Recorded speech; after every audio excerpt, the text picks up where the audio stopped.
En France, on procrastine. On procrastine. Il y a une sorte de procrastination d'État en France, qui est à la source de beaucoup des malheurs et des problèmes que vivent les gens. C'est-à-dire que quand il y a un problème, on laisse traîner, on laisse traîner, on laisse traîner, on laisse traîner. Et puis au bout d'un moment, le problème, il devient tellement énorme, tellement énorme qu'on ne peut plus y faire face. Tu vois, par exemple, avec le virus, on va commencer par là. Tu regardes les pays qui ont agi rapidement, t'as Taïwan, par exemple. Tu vois le nombre de morts ici à Taïwan, ça c'est aujourd'hui, à l'heure où j'enregistre, depuis le début de l'épidémie de coronavirus. Tu peux regarder le Vietnam, tu peux regarder la Thaïlande. Bon, c'est pas que des démocraties comme chez nous. Mais dans les pays démocratiques, parmi les pays démocratiques, on est quand même, la France, malheureusement, le pays qui a pris les mesures les plus humiliantes en fait pour les gens, les plus restrictives, les plus totalitaires finalement. Le fait de devoir signer une autorisation pour sortir de chez toi, la règle des 1 km autour du domicile, toutes ces choses-là finalement ont été extrêmement humiliantes pour les gens. Et au final, on se retrouve parmi les pays dans lesquels ça a été le moins bien géré malgré tout ça. Et tu as beaucoup de pays, encore une fois, qui parce qu'ils s'y sont pris tôt, avec des mesures qui n'ont pas été si contraignantes que ça, et qui n'ont pas été humiliantes pour les gens du tout, finalement, ont réussi à contenir et à éviter la situation dramatique dans laquelle on se retrouve en France et dans d'autres pays aujourd'hui. Et pourquoi je te parle du virus? Parce que c'est un peu pareil pour tout, si tu regardes la situation en termes de sécurité de la vie de tous les jours en France. C'est difficile de parler de ces sujets-là parce que les gens essaient toujours de te classer dans une case politique. Moi, c'est pas mon cas, je suis dans aucune case. J'ai un avis sur plusieurs sujets, mais je suis pas dans une case. Mais on peut pas nier aujourd'hui qu'il y a un problème de sécurité évident. C'est-à-dire que tu te fais emmerder dans pas mal d'endroits quand tu sors dans la rue. Et on a tellement laissé traîner qu'aujourd'hui, on ne peut pas venir à bout de ça, à moins de prendre des mesures qui sont quasi totalitaires et qui sont, dont la plupart des gens, dont moi, ne veulent pas pour leur pays. Et tu le vois dans des pays comme ici, par exemple, ou n'importe où en Europe, finalement, si tu commences à faire la racaille dans les cages d'escalier, tu vas te prendre des baffes. Enfin, tu vois, les gens ne vont pas tolérer ça, et ne vont pas tolérer même le début de ça. Et le problème, c'est qu'on a laissé traîner. Et aujourd'hui, si tu veux t'en sortir avec ça, tu fais comment? Il n'y a plus de solution. À part malheureusement des solutions qui sont quasi totalitaires en fait. Enfin, des solutions desquelles beaucoup de gens, et moi le premier, ne veulent pas pour l'endroit dans lequel ils habitent. Et c'est un peu comme, imagine si tu as un enfant, tu le laisses faire ce qu'il veut, tu vois, un enfant capricieux, tu lui dis jamais non. Et il commence à mettre ses pieds sur la table, à insulter ses parents, à foutre le feu à la cuisine.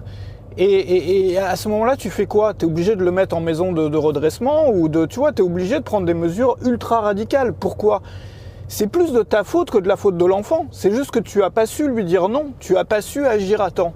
Et on le voit aujourd'hui avec la loi sécurité globale, et pas qu'avec ça finalement, mais qui est le résultat de cette procrastination d'État. Et la France, typiquement, on l'a vu, et j'ai pas envie de citer d'autres sujets, parce que ce sont des sujets très polémiques, et j'ai pas envie de faire une vidéo polémique. Je veux juste montrer les dommages énormes de la procrastination au niveau d'un État, mais finalement, c'est un peu pareil, tu vois, je sais même plus où je vais, je voulais aller à un endroit, et puis finalement, j'ai raté la sortie. On a aujourd'hui une police qui contient des personnes, pas toutes, mais certaines personnes, qui sont prêtes à taper sur tout ce qui bouge en fait, Pourquoi? Parce qu'il y a cette frustration, cette rancœur en fait qui est montée au fil du temps, au fil des années, de se faire de se faire traiter, de se faire balancer des cailloux, de se faire insulter, etc. Et nous, les citoyens normaux, on a ressenti ça aussi dans la façon dont la police nous a traités quand on a eu affaire à elle. Je sais pas si tu as déjà eu affaire à la police. Les gens aujourd'hui ont peur d'aller voir un commissariat de police pour un problème de voisinage ou pour un truc comme ça, à partir du moment où ils vivent pas dans le bon quartier, où ils ont pas le look qu'il faut en fait. Et ça, c'est la réalité. Alors, est-ce que le pays qui se présente comme le pays des libertés, le pays qui est aujourd'hui, je crois encore, le 6e pays le plus riche au monde, l'un des 2 pays clés de l'Union européenne, est-ce qu'on veut que ça finisse comme ça? Moi, je suis attristé quand je vois la situation. Attristé. On voit où ça nous rend aujourd'hui, dans un régime qui devient, je te dis pas que ça devient totalitaire, mais il y a des notions quand même de totalitarisme aujourd'hui. Il y a des éléments du totalitarisme aujourd'hui, dans ce que vivent les Français. On pourra toujours dire, ouais, regarde, c'est pire ailleurs. Mais évidemment, ça sera toujours pire ailleurs. Ça, c'est un mauvais argument, parce que Tu regardes, je sais pas, par exemple en matière de richesse, tu peux dire ça aussi à quelqu'un qui a perdu son emploi. Tu vas pas lui dire, bah t'inquiète, c'est pire dans tel pays pauvre, quoi. Est-ce que nous, à notre niveau, est-ce qu'il faudrait pas qu'on fasse attention aussi à pas procrastiner? C'est-à-dire en n'agissant pas par rapport à certaines dérives qui sont en train de se produire aujourd'hui, est-ce qu'on fait pas la même chose finalement que l'État qui a tellement procrastiné sur toutes ces questions et puis qui arrive à un point où la situation est incontrôlable? Est-ce qu'on a envie, nous, que pour nous, la situation aussi devienne incontrôlable? C'est-à-dire qu'on accepte une petite dérive totalitaire, et puis une deuxième petite, et puis une troisième petite. Et puis, c'est bien qu'au bout de 3 ans, 4 ans, 5 ans, on va se retrouver dans un système dans lequel ça va devenir extrêmement difficile de revenir en arrière, extrêmement difficile de revenir comme avant ou mieux qu'avant, si tu veux, dans un pays libre finalement. Dans un pays libre où on n'a pas peur de la police. Tu sais, moi j'ai souvent eu peur de la police, parce que j'ai habité dans des pays dans lesquels effectivement tu as peur de la police, même si tu es en règle. Pour moi, la France, c'était justement le pays dans lequel, ou l'Europe de l'Ouest, ou certains pays comme ça, ici aussi c'est pareil, t'as pas peur de la police. Mais ce que je veux te dire, c'est que parfois on se rend pas compte de la liberté qu'on a. On la tient comme acquise finalement. Pouvoir se balader dans la rue sans avoir peur de la police. Voilà. Est-ce qu'on veut que ça change? Ça a déjà changé. Si t'as pas le bon look aujourd'hui, ça a déjà changé. Et même si t'as le bon look, tu le sais comme moi. Moi, personnellement, après une expérience qui m'est arrivée, alors que j'ai plutôt le bon look, tu vois, j'ai pris peur de la police. Et en France, si je croise la police, je change de trottoir parce que je me sens pas à l'aise. Évidemment, c'est pas la Thaïlande où j'ai vécu par exemple et où là, effectivement, la police est dangereuse. Enfin, c'est une mafia. Mais est-ce qu'on a envie que ça devienne chez nous comme ça? C'est vrai pour la police, mais c'est vrai aussi pour beaucoup d'autres choses. Regarde le coût par exemple de l'autorisation pour sortir de chez toi. Je t'en parle, mais on l'a eu aussi ici. Bon. Mais ça a duré beaucoup moins longtemps. Est-ce que ce sont des choses qu'on peut tolérer dans un pays libre? Moi, j'ai pas du tout le discours anti, tu vois, genre le Covid n'existe pas, tout ça. C'est pas du tout mon discours. Pas du tout.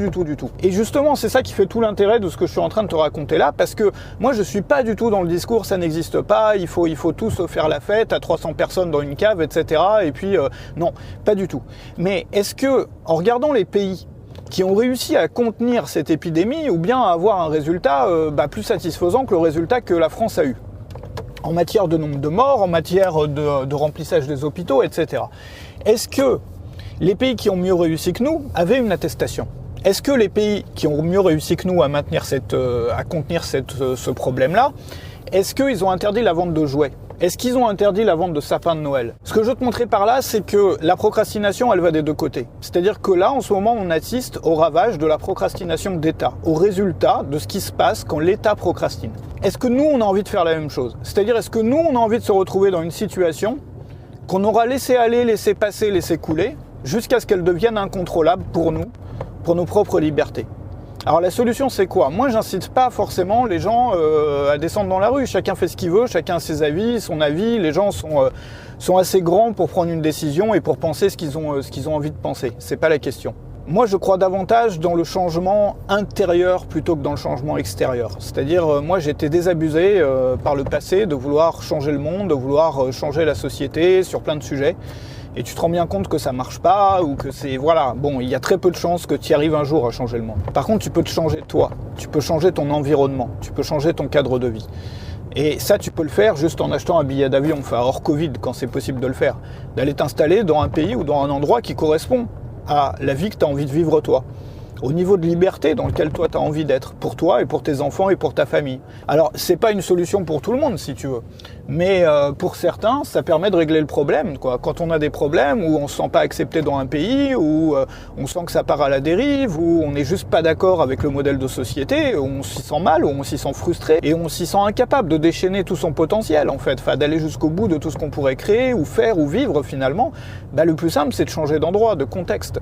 Et après, dans un deuxième temps, de travailler à changer la société. Mais au moins, tu auras changé tes conditions de vie pour toi et pour ta famille. Et puis, dans un deuxième temps, si tu as envie d'aider, tu peux participer à changer le monde et à changer la société et à faire évoluer les choses. Mais je pense que la clé, c'est de commencer par soi, quoi. Mais pas de pas procrastiner non plus là-dessus. Tu vois, il y a beaucoup de gens qui attendent la fin de cette crise sanitaire et de tout ce qui a changé et de tout le drame qu'on est en train de vivre en ce moment pour démarrer une nouvelle saison de leur vie, pour démarrer une nouvelle aventure dans leur existence, dans leur vie. Et beaucoup de gens, et moi y compris, passent ces mois-là qu'on est en train de passer à se préparer à ça. C'est-à-dire à accumuler de l'info, à faire des essais, à discuter avec des gens, tout ça pour qu'est-ce qu'on pourrait construire après.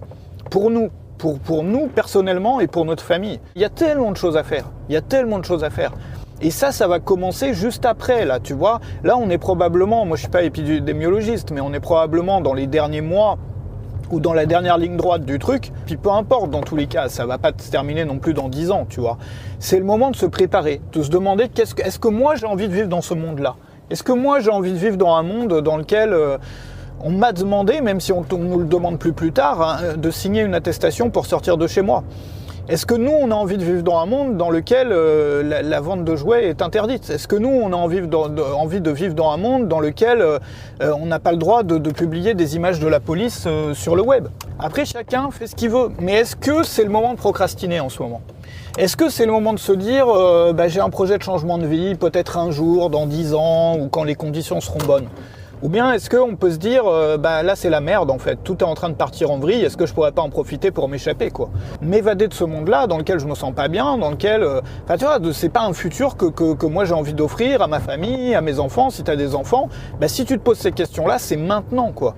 C'est maintenant qu'il faut faire les actes, c'est maintenant qu'il faut préparer le projet, c'est maintenant qu'il faut se renseigner, et plus que se renseigner, commencer à prendre des décisions, et des vraies décisions qui nous engagent sur le futur et sur les mois qui viennent.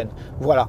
Alors, rien à voir, mais demain, si t'es là, je vais faire un live, justement, sur cette chaîne YouTube à 15h heure française, pour apprendre à gagner sa vie, à vivre du web, et puis à vivre une vie différente grâce à ça. Voilà, on va parler de parcourir la planète, on va parler de vies différentes, alternatives, de moi ce que j'ai vécu aussi et comment tu pourrais vivre des projets un peu comme ça. Moi j'ai vécu, comme tu l'as vu, j'ai fait un petit tour du monde, j'ai habité en Asie, j'ai construit une petite maison au Cambodge rural, j'ai retapé un chalet en Transylvanie où j'ai vécu, j'ai habité aussi dans un hôtel 5 étoiles, enfin j'ai fait des projets un peu fous comme ça, j'ai même monté un bar en Asie et je voudrais te montrer comment tu peux faire la même chose avec une simple activité sur le web, mais sans forcément être, tu vois, un influenceur super connu, sans forcément avoir des tonnes de millions de vues. Donc si ça t'intéresse, c'est 15h demain sur la chaîne YouTube. Ce qui est hyper chiant en fait avec ce genre de sujet, c'est que tu peux pas en parler sans que les gens te classent dans des cases, tu vois. Ils ont besoin de te classer dans des cases, si tu parles de sécurité, si tu parles du Covid, si tu parles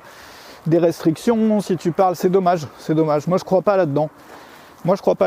J'ai des idées de gauche, j'ai des idées de droite, et je pense que tout le monde, mérite de se construire ses propres idées, quoi. C'est sa propre richesse de pensée ou ses propres opinions. Il faut arrêter avec ces conneries. Parce que ça aussi, ça participe au problème, en fait. Ça empêche d'avoir un vrai débat. T'as des gens qui font partie d'un package total de pensée, des gens qui font partie du package opposé. On te classe dedans et puis comme ça on peut pas avancer, on peut pas réfléchir, ce qui est bien dommage. Tout le monde a un vécu différent, tout le monde a, été confronté à des réalités différentes et donc tout le monde devrait pouvoir penser ce qu'il a envie de penser sans forcément être d'accord avec machin ou avec truc finalement. Et puis qu'on se respecte aussi, qu'on respecte les gens qui ont des idées différentes aussi. Qu'on arrive à vivre ensemble en discutant, en parlant, c'est comme ça qu'on construit un truc, c'est pas en, Bref, moi ça m'énerve tout ça. En fait, de classer les gens comme ça par idée politique ou par truc, attends, j'enlève ça parce qu'on va pas s'entendre, ça participe au problème, ça empêche d'avancer. Tu le sais très bien, il y a des gens qu'on aime, qu'on respecte, dans ta propre famille par exemple. Il y a forcément des gens qui sont pas d'accord avec toi, il y a forcément des gens qui ont des idées complètement opposées aux tiennes en fait, dans ta propre famille, parmi les gens que t'aimes le plus en fait. Et pourquoi on pourrait pas faire la même chose dans la vie de tous les jours finalement ? On a besoin de ranger les gens dans des cases, ce qui fait qu'on empêche le débat finalement. Et on dit c'est les méchants, c'est ceux qui pensent comme ça, c'est les gens de tel parti, c'est les gens de tel groupe, Non, c'est pas comme ça, faut qu'on arrive à sortir de ça, parce que tant qu'on n'arrivera pas à sortir de ça, on pourra rien construire. Mais rien. Ça sera toujours, comme avant, des groupes des groupes homogènes de pensée. Un jour t'en as un au pouvoir, et puis 5 ans après c'est un autre, et puis c'est une rotation comme ça. Est-ce qu'on a envie de continuer avec cette rotation à la con ou est-ce qu'on a envie de construire un beau truc pour notre avenir ? Moi, je pense pas que ça se fasse par l'État, que ça commence par l'État. Je pense que ça commence par nous-mêmes, par la transformation intérieure. Qu'est-ce que je veux ? Ce que je te disais dans la voiture, qu'est-ce que je veux vivre pour moi ? Qu'est-ce que je veux vivre avec mes proches, avec ma famille ? Et puis dans un deuxième temps, si on a envie de changer le monde, on peut s'amuser à le faire, mais ça va prendre beaucoup plus de temps, quoi. Allez, je te retrouve à 15h demain pour le live. Salut chez toi.